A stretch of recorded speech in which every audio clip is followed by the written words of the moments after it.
Welcome, everyone. For those of you who are just joining us for the first time, welcome to one of our Smartsheet user groups.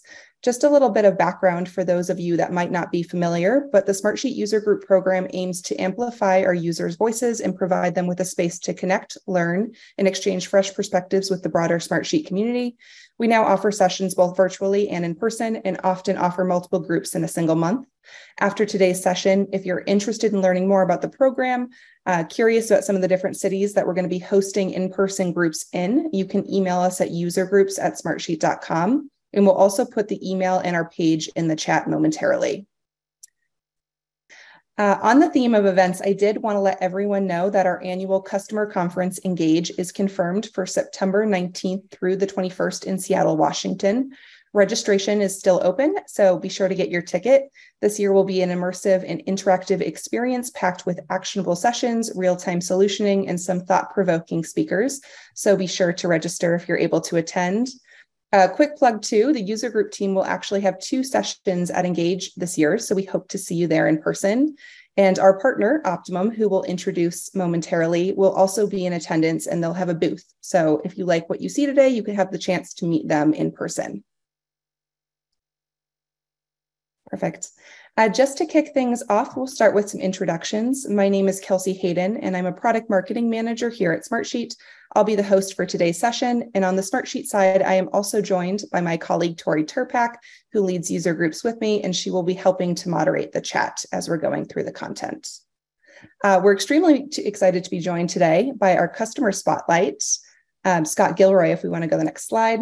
Perfect. Scott is a senior IT portfolio manager at Benjamin Moore, and Scott is going to share how their organization has unlocked the full potential of the Smartsheet Advance platform with premium capabilities for project, program, and process management at scale. We're very excited to have Scott on and hear from him momentarily. Next slide. We're also joined by our platinum partner, Optimum Consultancy Services. Optimum regularly works with Scott and the Benjamin Moore team, and will share how they have empowered users to implement and deploy Smartsheet Advance. And from Optimum, we're joined today by Chris Mondeau, Strategic Solutions Manager, and we'll hear from Chris in a little bit as well. So before we dive in and hand it over to Scott and Chris, we do have a few housekeeping items that we want to run through. If you are just hopping on, I just wanted to call out that I will continue to run the polls that you see on the screen. So if you can go ahead and answer that, we would appreciate it. Just to quickly go through today's agenda, as I mentioned, in just a few minutes, we will hear from Scott, who will share how they've maximized their investment with the Smartsheet Advance plan throughout the organization. He'll highlight some various features and functionalities so that you can learn more and discover how to expand user interaction with the platform. After Scott's presentation, we'll then hand it over to Chris, who will share practical insights, case studies, and success stories of how Optimum helped Benjamin Moore implement and optimize their use of the Smartsheet Advance plan. We will open it up for questions after Scott and Chris have run through the material that they've prepared. So as they're going through these slides, feel free to utilize the chat and Q&A fields that you see at the bottom and put your questions in there, and the Smartsheet and Optimum teams will help to moderate that. And we'll try to get through as many as we can today as well. Then finally, just to wrap things up, we will take a few minutes to review some resources and programs that you all have access to. One thing I wanted to call out as well as we're going through the presentation today, we'll continue to put helpful links in the chat to hopefully answer any questions that are coming up. Next slide. So as I had mentioned earlier, we do have time allotted today for Q&A. So I just quickly wanted to call out that you can feel free to post your questions in the Q&A and chat fields as Chris and Scott are presenting, and we'll get to them live during that Q&A portion that we have at the end. I also want to encourage you all to utilize the chat to jump in, maybe say hello, let us know where you're coming from today. We love seeing the different organizations that you represent and also where you are coming from geographically. One final note as well, the session today is being recorded, and we will post that in our user group recordings library after the session. We'll get the link for that page into the chat momentarily, but you can now filter based on content and features that are being presented on, so it makes it a little bit easier to find different groups that our team hosts. Next slide. So finally, just before I hand it over to Scott, Like you all, the Smartsheet team also has questions. We love running these groups for you all, and we couldn't do it without your engagement and support. But a lot of the feedback that we gather does come from the polls that we run during the session. So once again, if you could please consider participating in those as you see them come up on the screen, our team really does appreciate it. All right, next slide. Lovely. All right, I am all done. With that, Scott, I would like to hand it over to you to share more about your experience with Smartsheet and with working with the Optimum team. Perfect. Thank you, Kelsey. Can you hear me okay? Yes, we can. Very good. Good afternoon. Good morning. I happen to be on the East Coast, so in New Jersey. Scott Gilroy, Senior IT Portfolio Manager, as Kelsey had explained before. I am part of the IT Program Management Office at Benjamin Moore. Benjamin Moore is actually, next slide, please. So just a little bit about Benjamin Moore. We are a wholly owned subsidiary of Berkshire Hathaway. So we're a private company in that sense. We manufacture, we make paint. That's our main thing. So we make paint, commercial paint, stains, architectural coatings. That's what we do. The company has been around for 140 years. So as a premium paint company. We're made up of about 2,000 knowledge workers. And by that, we define folks that have access to a PC. So that may not be everybody working in a plant or a distribution center, but those that have access to that. And all of those have access to Smartsheet, which you'll hear about more later. About 150 of those 2,000 folks are in IT. And drilling down a little bit, the IT Program Management Office is about 25 people. So, and it's a mix of roles. So we've got traditional project managers, PMs, and business analysts. We've got portfolio managers, and we've got program managers for the larger projects and collections. We have compliance staff, release management, QA. We have folks that are dedicated to digital work, which would be, we happen to use the Scaled Agile Framework, SAFe.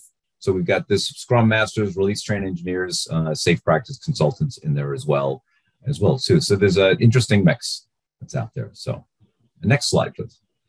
A little bit more about Smartsheet. So just when we went down this road, we did need to have a more flexible project and portfolio management or PPM system.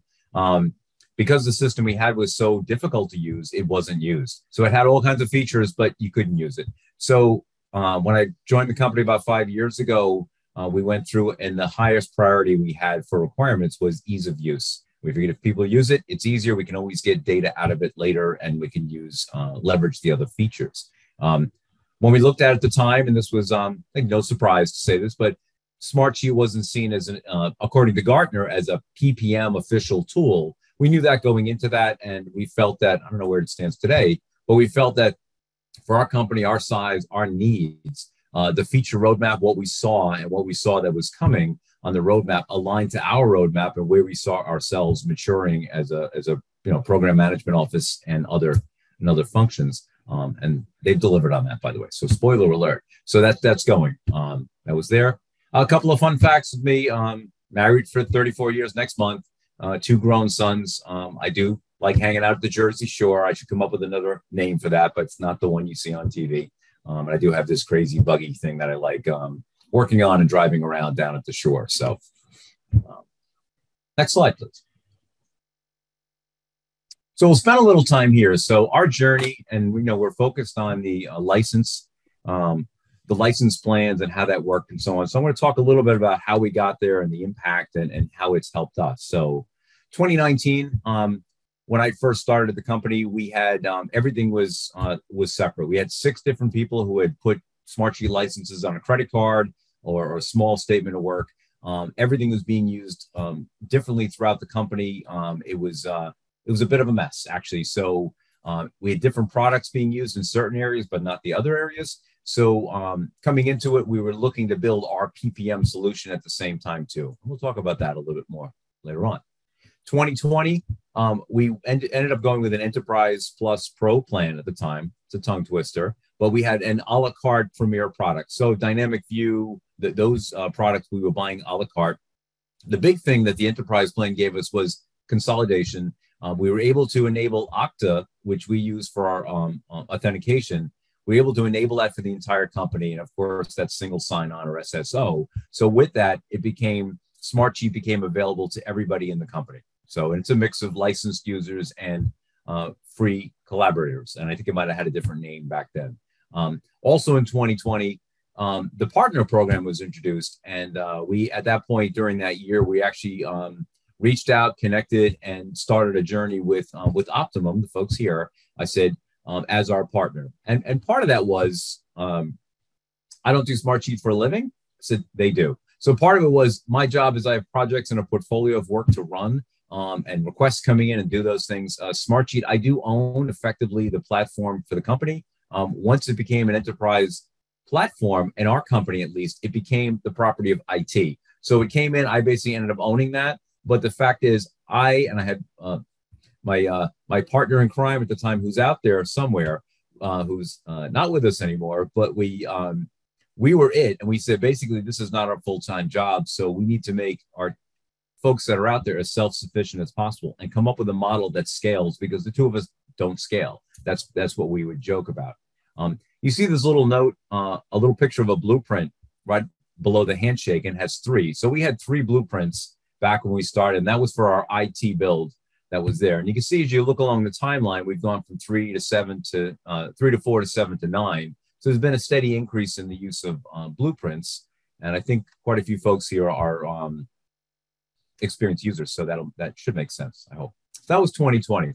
2021, we moved over to the Advanced Silver program. We had grown big enough, and I see us as a medium-sized company, but we had grown big enough that the plan made sense, because now we had basically the premier apps. We had unlimited blueprints in the Advanced. We went with Silver. We introduced that. It built on the fact that it was an enterprise platform. We did end up jumping up to 4 blueprints that year. That was actually us within IT. The way we did it, we'll talk about that a little more later. I said, but that let us centralize things, and it, as the years went by, it got easier to administer as well too, because statement of works, all those kind of things, the billing and those things got easier as we had this advanced program. Jumping to 2022, this is where we were leveraging more of the partnership with Optimum. We actually started buying our licenses as an authorized reseller. We buy our licenses now through Optimum as a licensed partner, and our consulting hours through them as well too. So that's been our partnership. That made it easier for us as well too, because I have one master service agreement, MSA. I have one statement of work that we have to do. It makes it a lot easier, and I have one team that I'm calling to help out. You can see that we jumped up to 7 blueprints that year, and that was expansion outside of IT, the other 3 from the previous year. And one of the things we did there, which I thought was worth noting, was we did establish standards for new applications. So the idea is, as we were growing, we didn't want to reinvent the wheel every time. And the thought was, at some point, as different departments put solutions out there, and we'll touch on that too soon, we want to make sure they could talk to one another, and the data could be shared, or we could roll that data up as needed, in the future. So that was 2022. So here in 2023, we're up to 9 blueprints that are in use.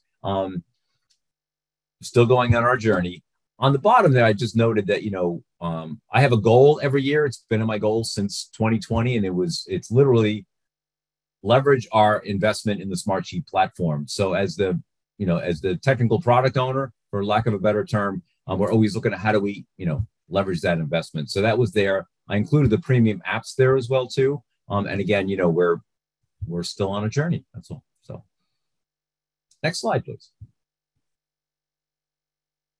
So a quick view. These are some of the capabilities. So you'll see there's a lot of them here. The offerings here, the ones that have a gold circle around them are the ones that we are using. So you can see we're a few years into it, and we've been building on that.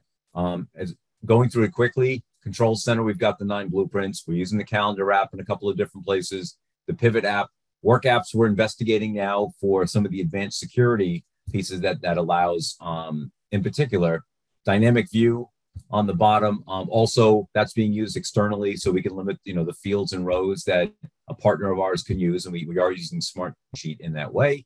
Data Mesh, we've got at least a couple of configs running there, and Data Shuttle is being used from when it was Data Uploader for moving data in and out. We have that. Data Table we've been talking about, and Bridge. Chris will get into those a little bit. And also on the far right, for one of our teams at least, they have a couple of blueprints. We've also, or Chris and team have built out the resource management piece, and that's in a stage of being rolled out right now. So So a little bit about how Smartsheet is being used, and you'll see there's a key on top. So, and we put a small screenshot to the bottom so you can get a feel for what's out there. It's definitely Smartsheet-ish, if you know your way around. Just kind of going left to right, IT, we are using SEC, the control center. We're using Dynamic View. We're using Data Mesh. We have 4 blueprints, as we noted there. One thing at the bottom, and I think this is a good call out, and trying to keep this informative and maybe a little fun, was that's one of our dashboards we use. Every month we have a council meeting where we review all the requests that have come in and we discuss prioritizing those into becoming projects.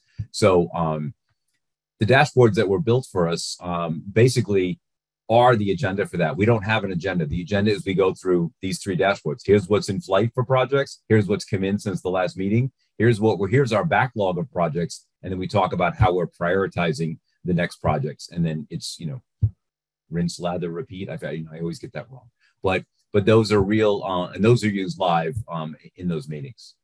The next is the R&D. This is where we have scientists. We have a building full of scientists that develop polymers and all those scientific things that I don't understand. They have 2 blueprints. They're using Control Center, obviously, and resource management. So the Optimum team worked with them to build out a solution where they could track their projects. So they have an intake process and their projects. And one thing I'm going to call out, and you can see that 6 of the blueprints that we have here total. Both of those, we've noticed one thing is it's just an observation, is that we have, as the project management office, we have large, big, like I say, big, ugly, hairy projects that we run. They're not, we follow similar methodologies, but they're usually very different. They're usually multi-year. Multiple stakeholders, external vendors, those are the ones that we're focused on. Our process that comes in also looks to catch what, using a Gartner term, you have projects, but you have managed work. So that's critical work, that definition, critical work that has to be managed, but not by the project management office. So we don't put a project manager or a business analyst on those projects, but it's important to capture and track those as well too. And that's done through our solution. The R&D team, when they went in, they have a very similar model. They have a smaller number of very large projects that might be multi-year, and then they have a larger volume of smaller projects. And we realize that theme is throughout most of our departments here. Moving on to the third, SC is our supply chain. I guess that's a bad acronym with SEC right below that. But our supply chain center of excellence, they use one, and this was something that the Optimum team spun up for us very quickly this year, and it was a way of tracking all those critical strategic projects and initiatives where they're trying to do, saying, what are these initiatives we need to innovate and fix or remediate issues that are going on. So they were quick to spin up using a blueprint and working with a team to spin up a solution for gathering all those and gathering the updates. So it made a lot of that work much, much easier and gave visibility to everybody, which is a theme throughout. The regulatory column, using resource management, that was a piece that's built out. I think it's still being developed, so it's an evolving piece that's there, and they're using it there to understand same theme, big projects that are coming that might span multiple years, or efforts that are out there, and then the smaller project that there's a huge volume of, and understanding how can they predict, how much staff do they need to support that staff and consultants. So regulatory. And all these play together. We talked about standardizing on the phrase, on the some of the fields and those things. And for example, column 3, the supply chain team and the R&D team feed into the regulatory team. Not systematically, but in their workflows they do. But we try to align those so when they do start talking systematically, that's there. And some of that was more of a coordination exercise. So the retail team. So retail was actually the first team to use Smartsheet here at Ben Moore. When I heard they were using it, I kind of jumped in a demo they were doing. With permission, and then we eventually got Smartsheet onto the list of PPM tools. It wasn't initially, and then ultimately we determined that was the best solution for us. So it was a late comer to the game, but won out for that. They are using a number of the tools here. I think there's some really good successes there. Data Shuttle is being used to bring data in from one of our warehouses. I said our warehouse. Dynamic View is used to share that data out through our salespeople into our 8,500 stores, so they can see where they are as far as sales and track other things like our loyalty program in there. And then the MO is the mobile app they are doing that via mobile app as well too. The picture at the bottom, if you see that, it's really you can see it's really just a sheet. And I think the story there is that without using any of the fancier tools, they have one sheet, and that sheet was used during some of our expansions over the last couple of years. And that sheet was shared out, dynamic view, cut down, which rows and fields that our customers, internal and external, could see. But it was a big win. We really haven't done that much with that team because they've been very self-sufficient. So it's a great win from a business point of view. I usually get a call when they're in trouble. So that's it. And then as far as something that's going on. The only other thing, there are a couple of other apps that are being used by them, and they have some pretty sophisticated workflows. And actually, that was built by Smartsheet Professional Services, had built them initially, and now they're being supported by Optimum for what's out there. On the sales team, also using, they were one of the early adopters, so they're using Data Shuttle, Dynamic View. You can see the Pivot app as well, too, in the mobile app. And they're using it for a number of reasons there. I said, but the sales folks for a lot of that is gathering information or sharing information. So the executive, and I put COVID in here because it's still fairly fresh, but our executive team has used, I mean, it's kind of quieted down now, but using one of the templates that was provided, they had built a COVID tracking app that was critical during the pandemic because they could see folks that were identified, folks that were exposed, when they'd be safe again to return to the office. And it was used to manage that huge HR, just all the issues that were going on there to keep everybody safe. So that was a big win. And the beauty there was it was based on a template, but it was built by one of our executive admins. So it was done without us. So that was a win there. And marketing, we put this one last for a reason. The marketing team, I put next to the SCC a star there because we did not use a control center blueprint for them. And just as you'll see it later on too, a lessons learned of what not to do. Before we had the advanced program and unlimited blueprints, when this big initiative came up a couple of years ago, I think it was 3 years ago, and they wanted to do this massive initiative, which is going to go on forever. It's more of a process than a project. They'd say, can you build us a tracking mechanism for all these projects? We're going to hit all our products. We're going to revamp them, everything, reformulate them chemically. We're going to resell them. We're going to take some products off the market because we've got too many primers, for example.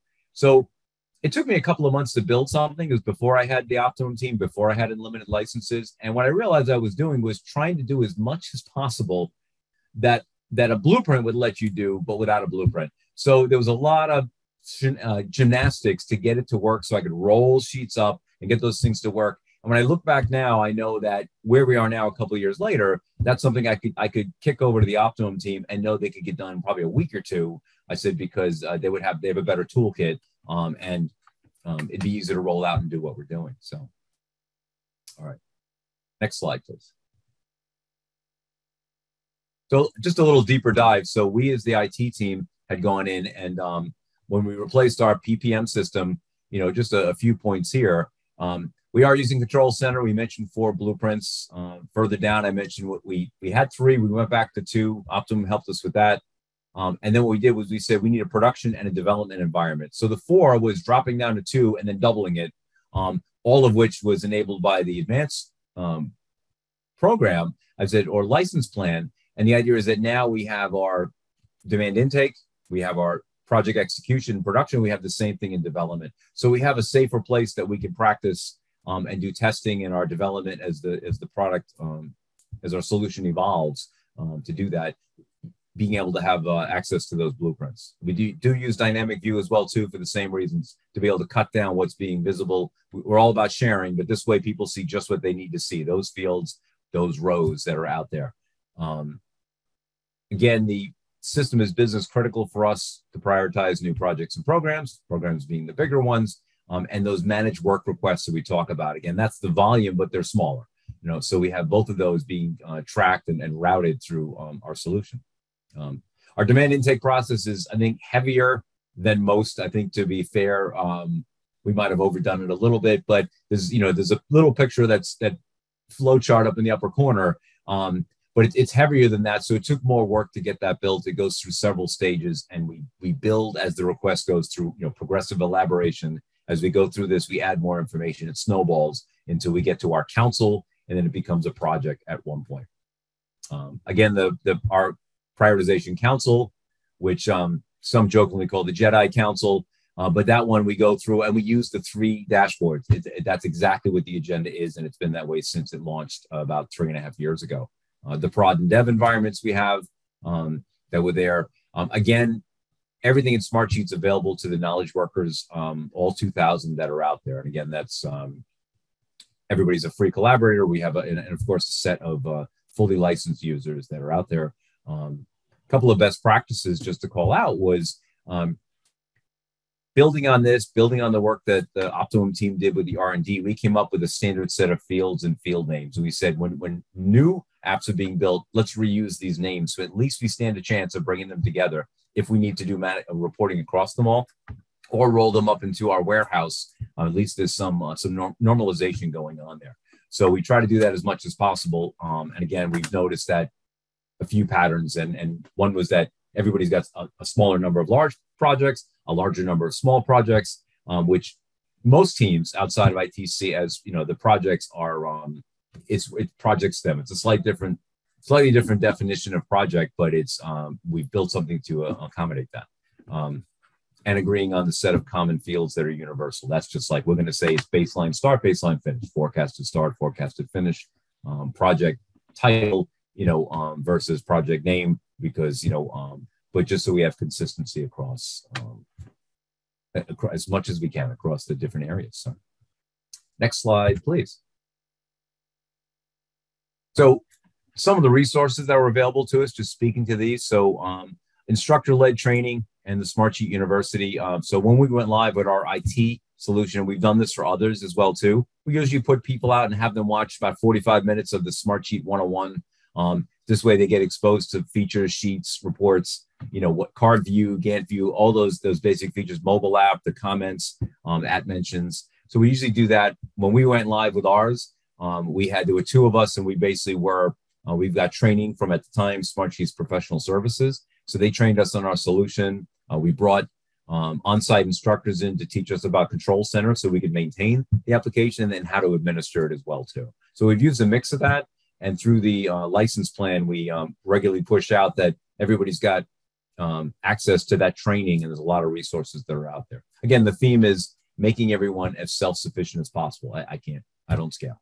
So Smartsheet community, I think some of that is here. It's us today, which I was excited about this and hearing questions and scenarios and how you're using it outside my 4 walls. But internally, we have we've done one formal meeting, but we have a group of super users or the champions, and those are the primary points of contact. So we found that license-wise, there'll be a primary and a secondary in each of the areas, although some areas like finance, we have pockets of more larger pockets of licensed users because they're doing more with it, and that was some of the things we just talked about.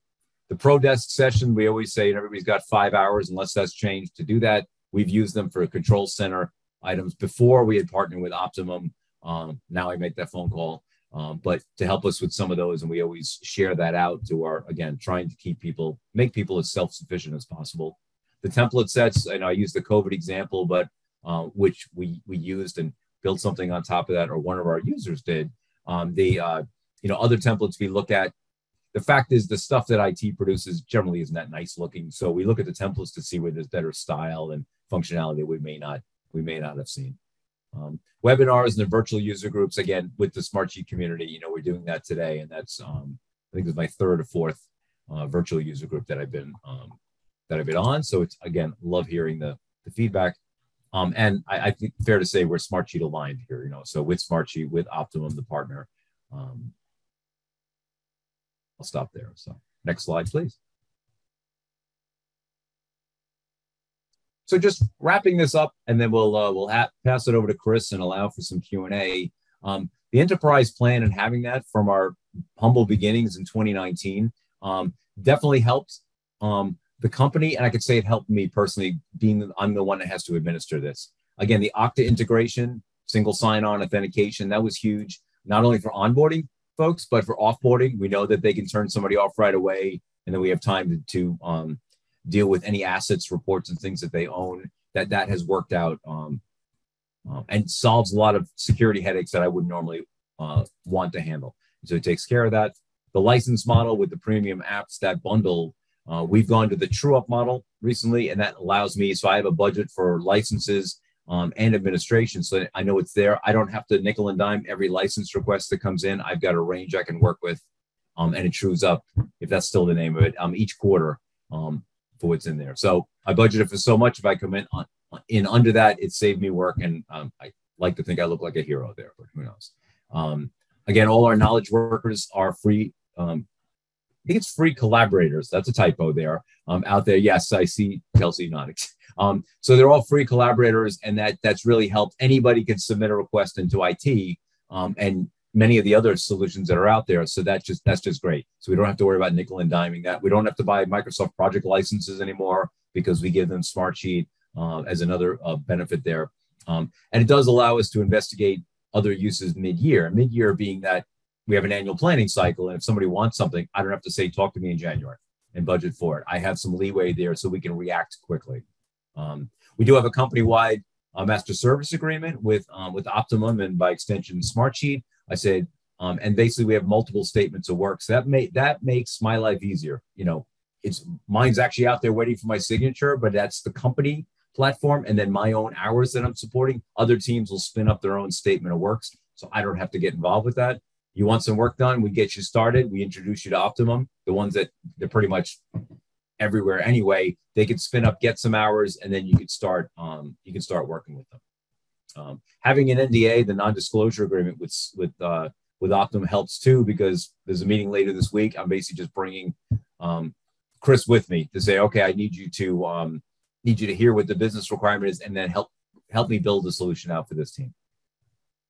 The marketing example is the one I said with not having the blueprint. I had to do all these gymnastics to get it to a solution that worked. But I look at it and say, okay, there's still a few things that could be done better. And it would have definitely been easier if I'd had a partner at the time and if I had access to blueprints.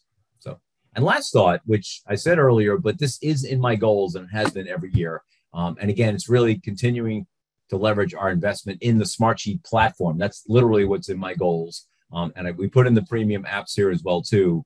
And the idea is that, you know, as all the teams start using it, you saw all the departments that were using it. I don't think I highlighted our finance team, but they are a heavy user as well too. So pretty much HR is out there. We've got Smartsheet's kind of infiltrated all those areas, and we're starting to see where they start to come together. And that's where you get the real benefits, you know, critical mass of bringing those together.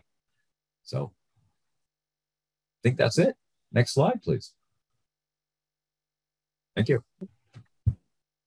Awesome. Thanks, Scott. And certainly appreciate the words throughout and some of the samples. Everyone, I'm Chris Mondeau, I'm the Strategic Solutions Manager for Optimum. You may see me bounce a couple of times inside of the community forums as well as other user groups. So for those that are familiar, welcome and good to see you again.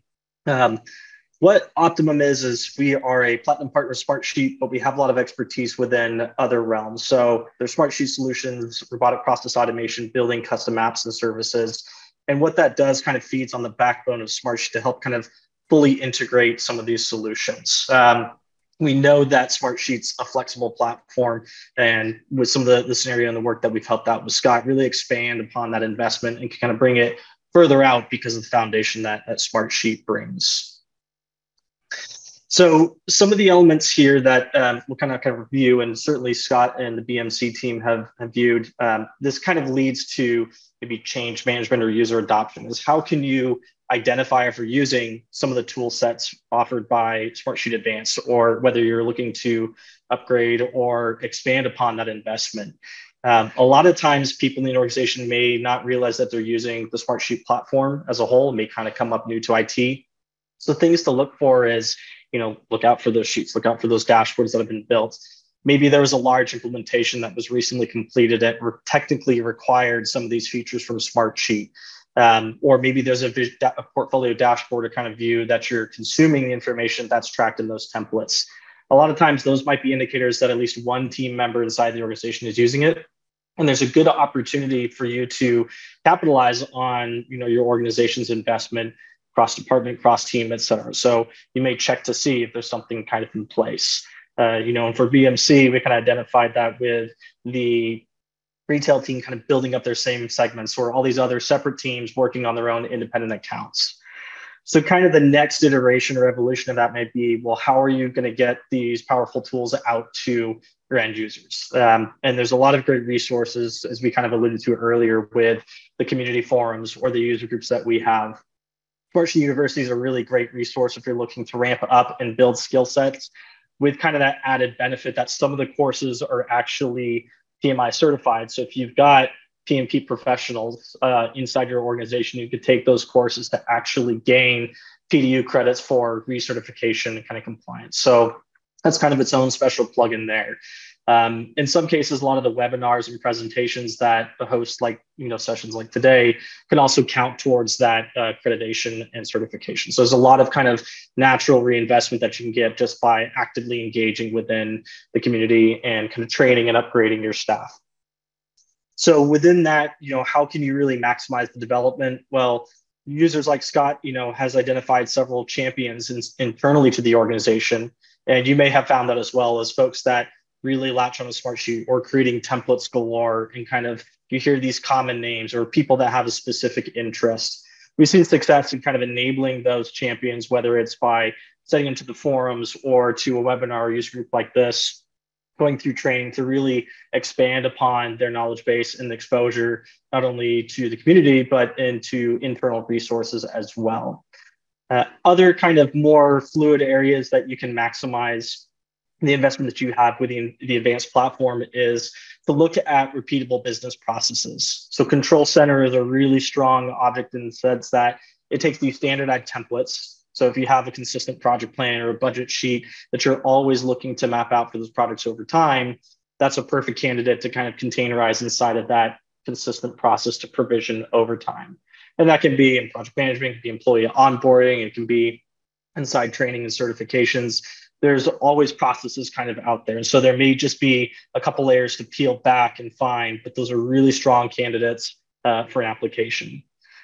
Another realm that we see a strong investment in is kind of legacy and underutilized tools. So Scott had called out Microsoft project that might be too heavy or too expensive a license, where Smartsheet might offer a more kind of user-friendly and convenient model that can scale within your organization, that gets you in that initial flow of tool sets to kind of roll in. And given the flexibility of the platform, you can kind of build out solutions similar to other services that you might utilize more, with the added benefit of it still being that central application. So you're not switching back and forth from different softwares, logging in and having those disparate sets of data.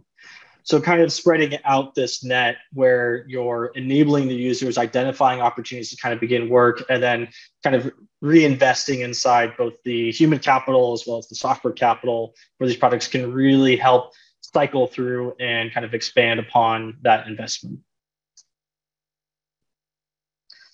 So just as a high-level summary, these are some of the main features that we see kind of in the advanced platform, and a variety of other operations or organizations inside of companies that we see kind of this expansion. So in a scenario, maybe that your finance and accounting team has a use case where they're trying to take project financials and send them to your project management team.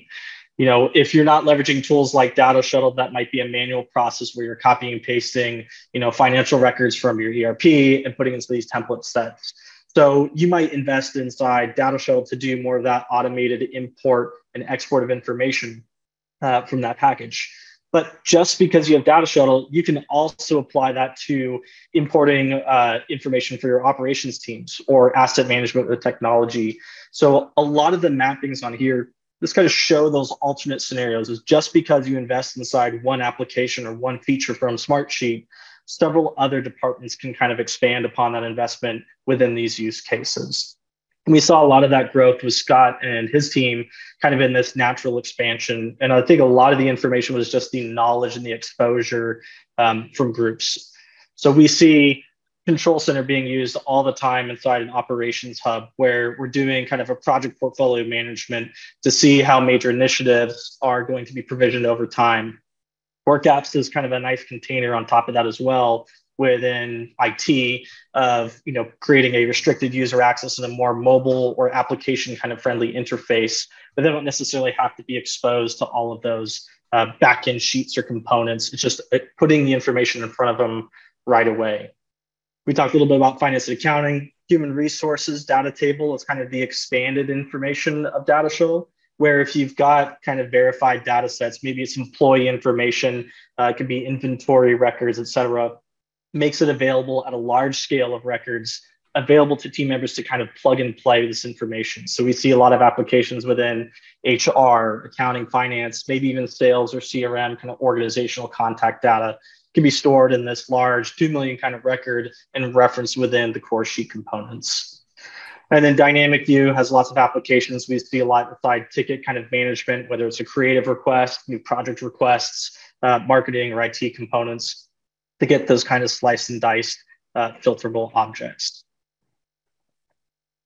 So just a couple recaps again. When the control center, what this is kind of showcasing is that more tailored view. And what we mean by tailored view inside of control center and in work apps is being able to expose this information from that consistent business process, but also being able to get more of a granular view. So you can have defined roles such as project managers or accounting staff, and that will filter out the elements available from these components so that the users are only exposed to the templates that they need to work in. And because it's provisioned out with that control center template set, everything is consistent to kind of roll back up into that portfolio hub. So just a little bit deeper in that, this is kind of the level of granularity that you can have within those pages. So you can really theme and customize for those roles. So it's a convenient use, which is easier for users to kind of input and manipulate the information that you need for that larger aggregate. We talked a little bit about Data Shuttle. It's probably one of the most commonly used premium apps, at least within the Advance platform. And the applications are endless if you're looking to import and map data between fields, export out in a specific cadence, and kind of cause and relate. So if you're cleaning and transforming that, there's almost always a use case between departments to get information out of Smartsheet in, and as well as offloading out to additional template sets.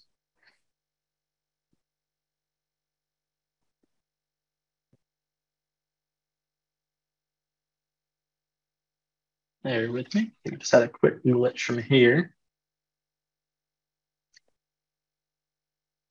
All right.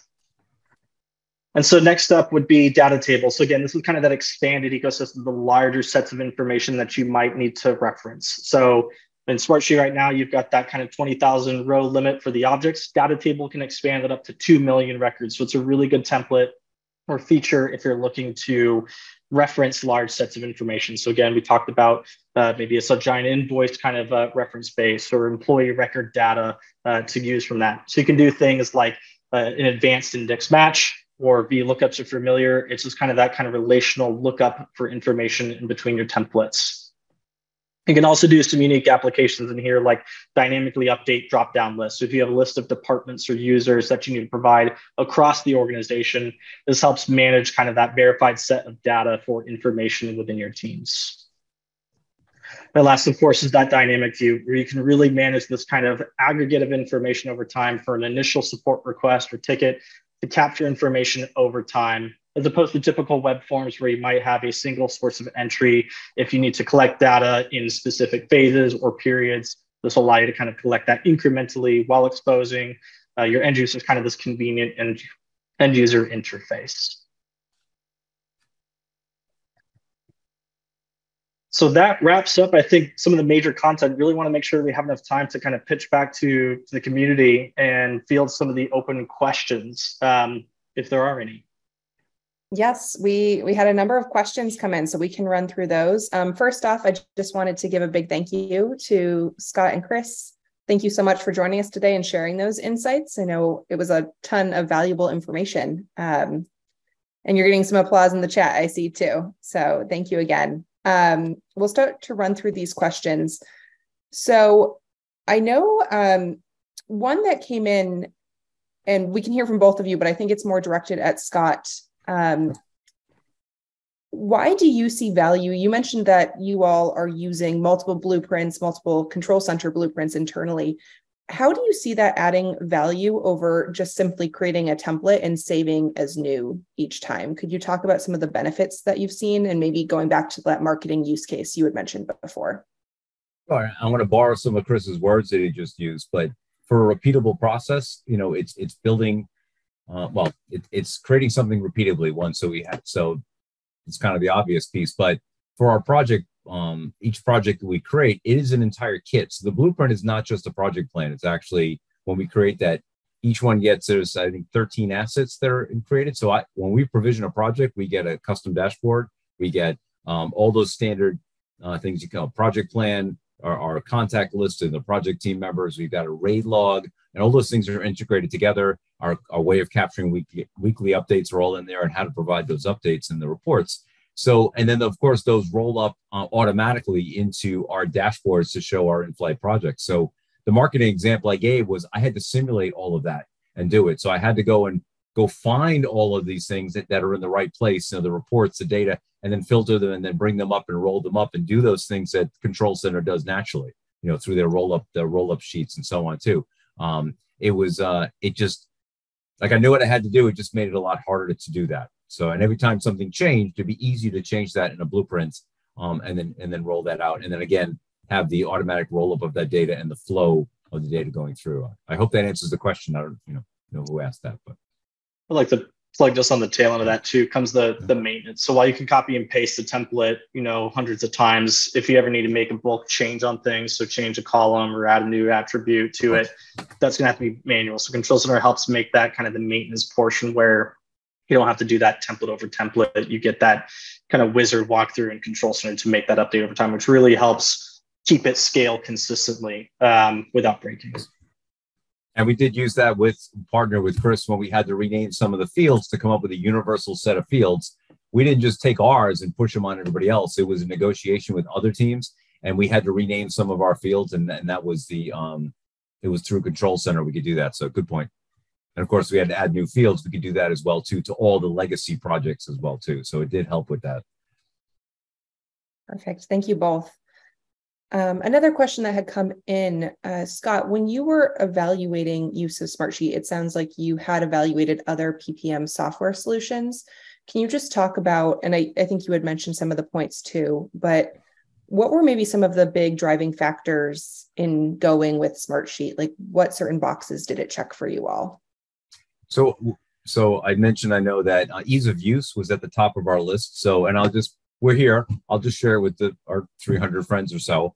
But we had ServiceNow, their PPM, or they called it PPS solution. It was not user friendly. We are a ServiceNow shop. We went with that. It wasn't user friendly. That's just the fact. So it had lots of features that I don't have today, but it was so difficult to get the data into it.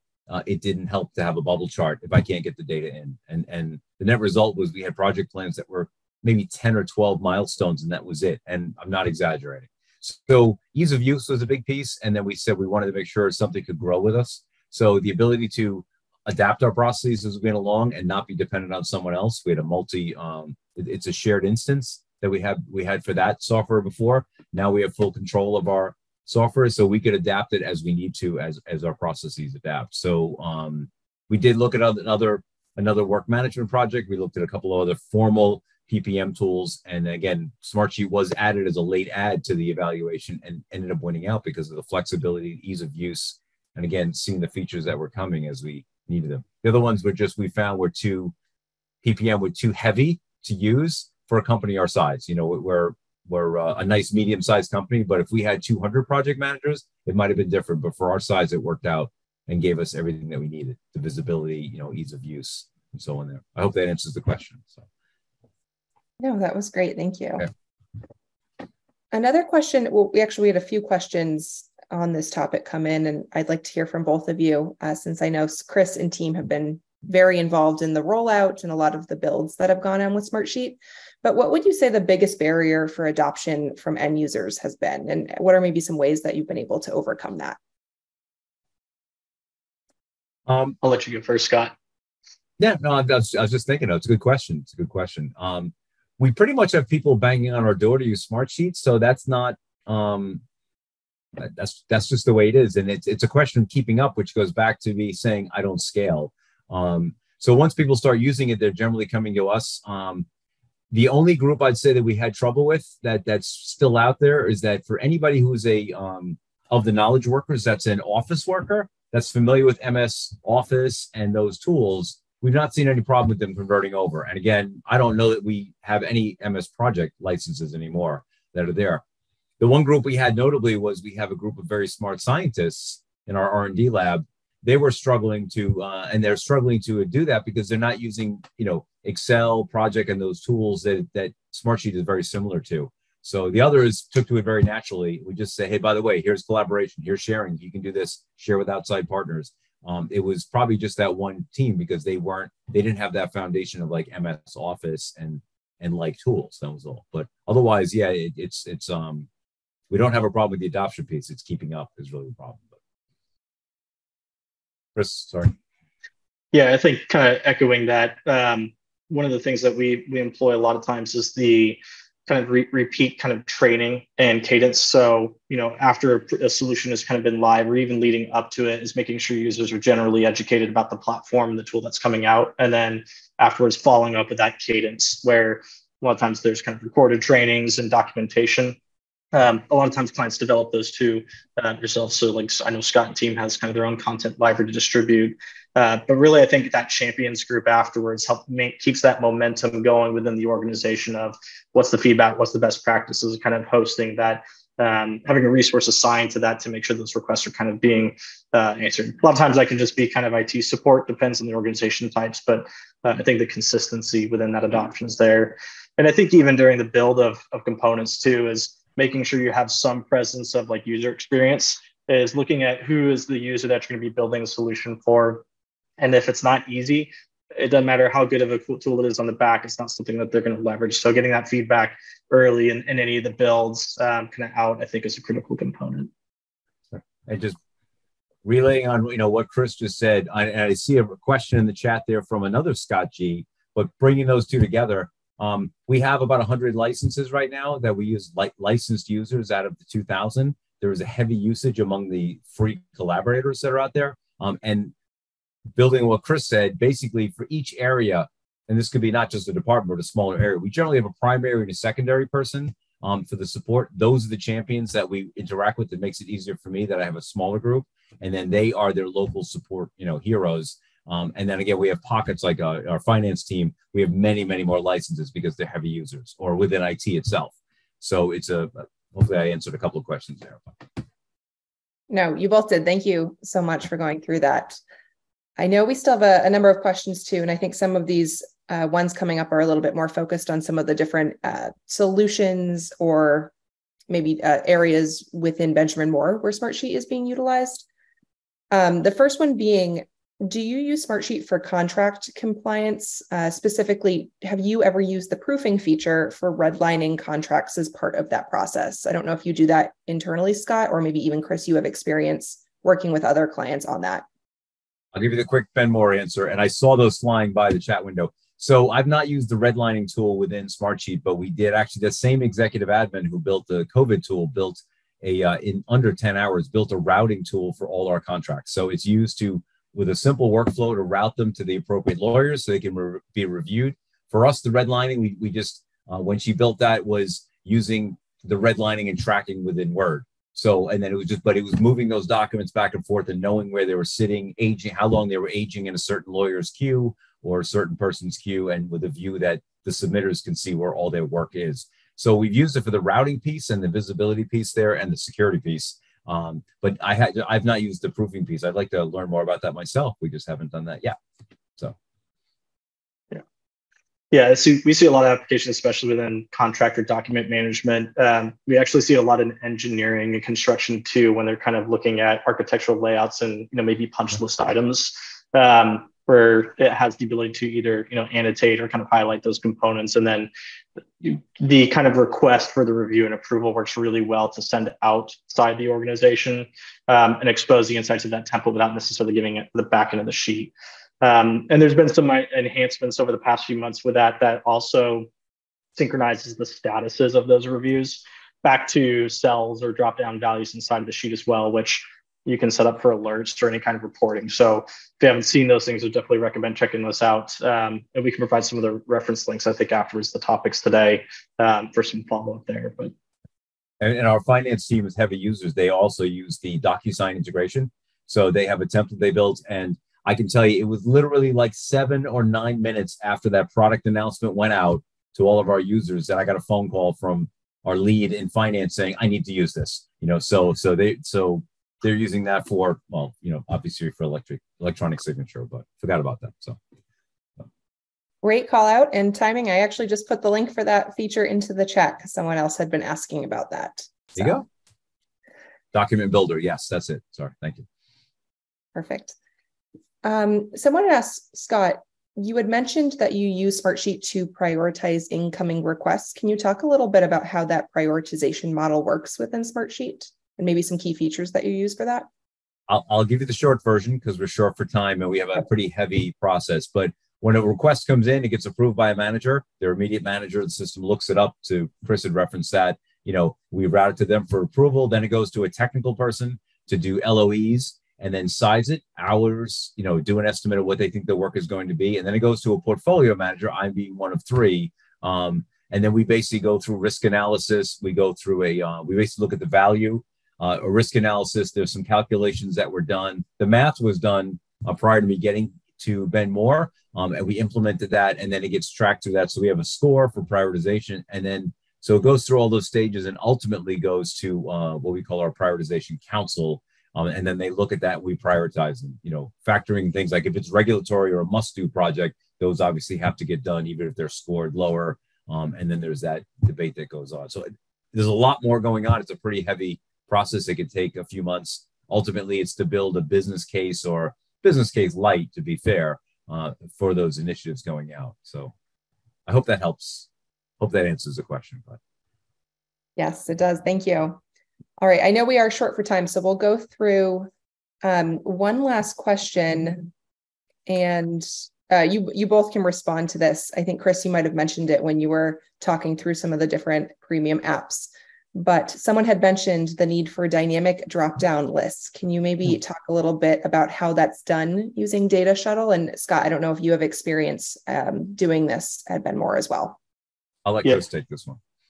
So Data Shuttle, again, I think is probably one of the most powerful tools within the advanced kind of segment, and certainly is the applications. But there's the upload workflows, the offload workflows, and inside of the upload, you can actually reference either a file that maybe have your employee contacts or departments, or data table as the source of the information. But there's an actual configuration that says whenever this table or list of records has been updated, you can map that to a column in a sheet and then say, basically, whatever new values are from that spreadsheet or that table, add into that list. So if you're looking for departments, you set that up as a weekly sync, it'll automatically run and update that list. So there's a lot of different ways that you can kind of create those dynamic listings within departments.